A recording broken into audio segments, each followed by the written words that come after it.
Welcome to my channel, where truth stands trial and justice speaks. Hey, come back, Mr. Taylor. Come here. Let me tell you something. I still have jurisdiction over your case. So any disrespect that you show me right now, I can add years to that number. Is that what you would like to do? I do think it's fair. It doesn't matter that it's a misdemeanor. You keep doing it over and over. Go back with the bailiff. And you probably should keep your mouth shut. Mr. Taylor, you were previously in court, entered pleas of true and a motion to revoke your unadjudicated probation. Counts 1, 2, 3, 4, 5, and 6. You pled true to all of those counts. You're on probation. The second-degree felony offense of theft of property with previous convictions with findings that prior offenses were true. You were placed on that probation January 24th of 2024. I have received the pre-sentence report, as well as there was one incident report from the jail, a page that should have been sent to you all, and also Mr. Coleman has also provided a copy of the court's sentencing hearing, a transcript from that original sentencing back on January 23rd of 2024. Has everyone had an opportunity to review all of those things? We have, Your Honor. State has, Judge. Are there any additions or corrections to that updated report? Not from the defense. Not from the state, Your Honor. There are a couple of things I'd like to speak to if and when the court would like to hear from. Yes, of course. So let me just, there's no agreement in this, correct? This was just open to the court? That's correct, Your Honor. Yes, Your Honor.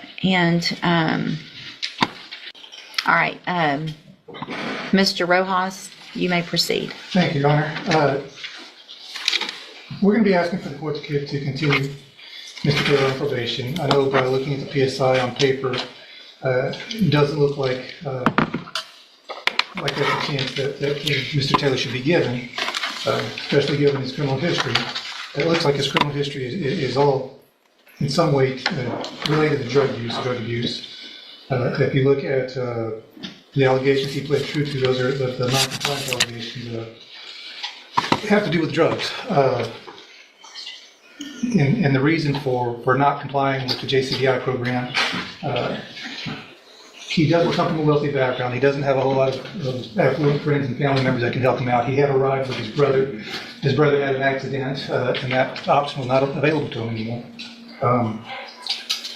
He indicates to me that he does want help getting off of the drugs, and I'm sure that when Mr. Coleman has a chance to speak, he's going to point out the comments made by the court to this defendant about not wanting to hear about needing more help with drugs or any relapses. I really don't, because here's the thing, Mr. Johnson. I'm looking back at your original pre-sentence report that when I put you on probation, and I make notations on those reports and make highlights and those types of things. And I'm noting that in that report, you already, before this case, had gone to ISF and SafeP. And then on this probation, I sent you to ISF at the beginning of the probation. Is that correct or no? I believe parole was sent into ISF. Yes, ma'am. So you were on parole. Yes, ma'am. I gave you a probation against Mr. Coleman's wishes and really against what looked like I should have.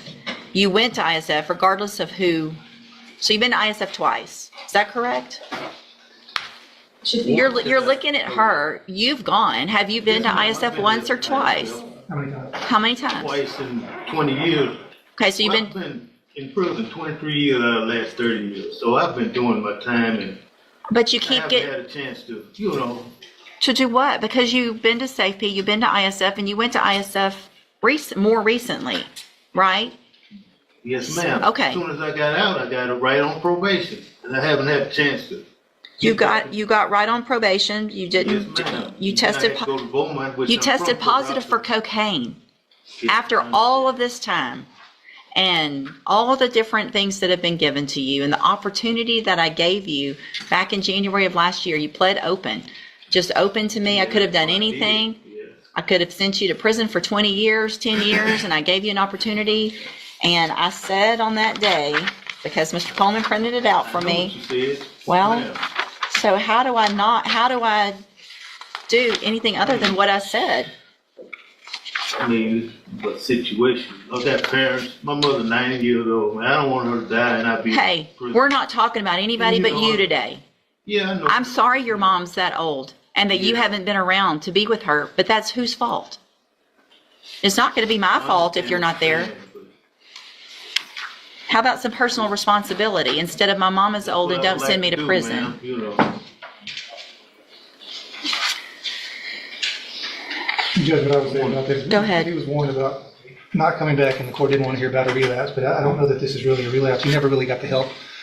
On this most recent term of probation with the JCDI, and if transportation is going to be a problem, I know he's already been to Safe P, Judge, but it would be a relapse portion of Safe P would be appropriate for a whole new term. Hold on.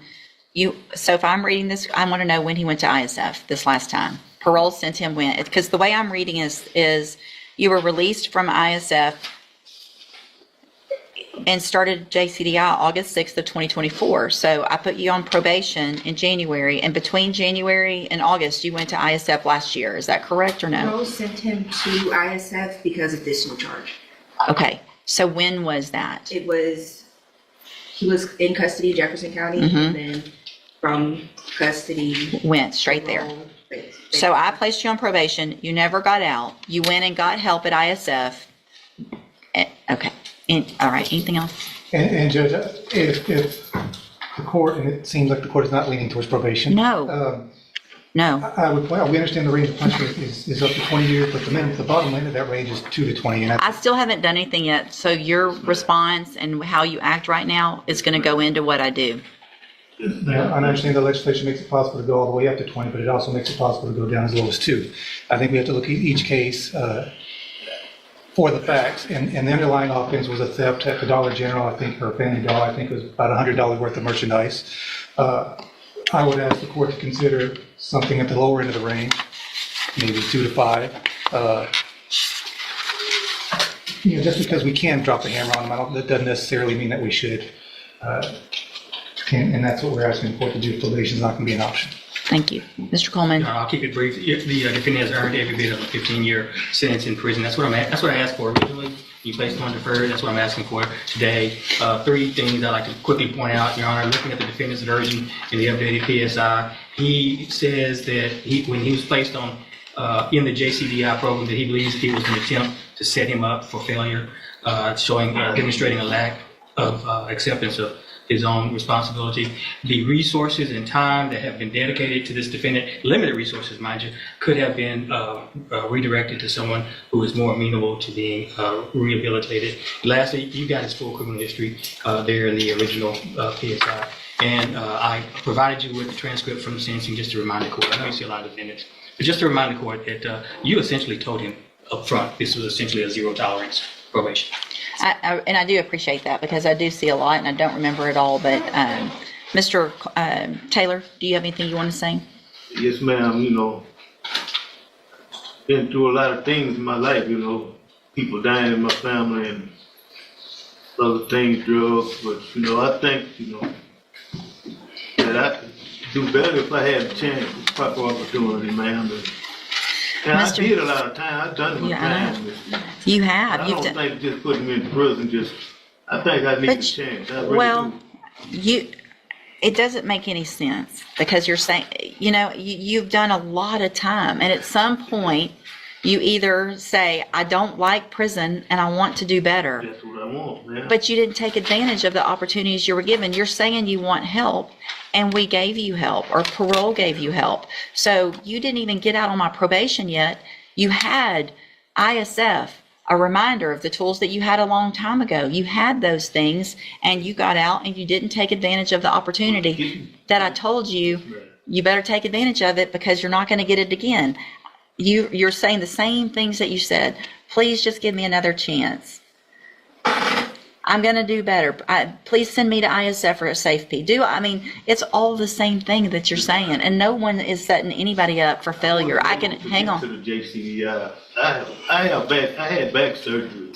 So what you're telling me is when did you have back surgery? 8 years ago. Okay. But they only did half. Listen. I'm not making excuses. If you're throwing out to me that you had back surgery 8 years ago, then you are digging for everything you possibly can, and we're done with all that. I'm going to find that you previously entered your pleas are true to counts 1 through 6 freely and voluntarily.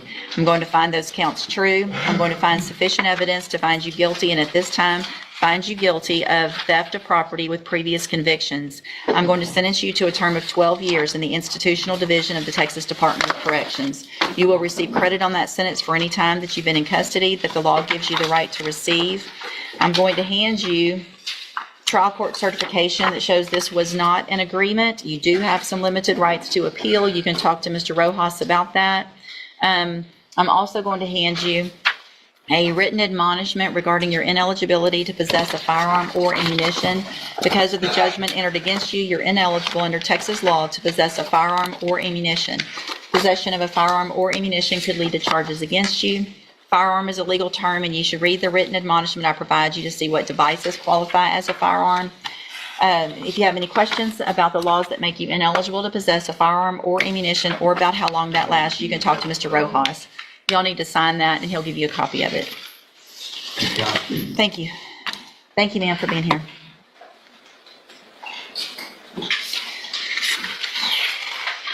Ms. Holmes on Demario Flukas.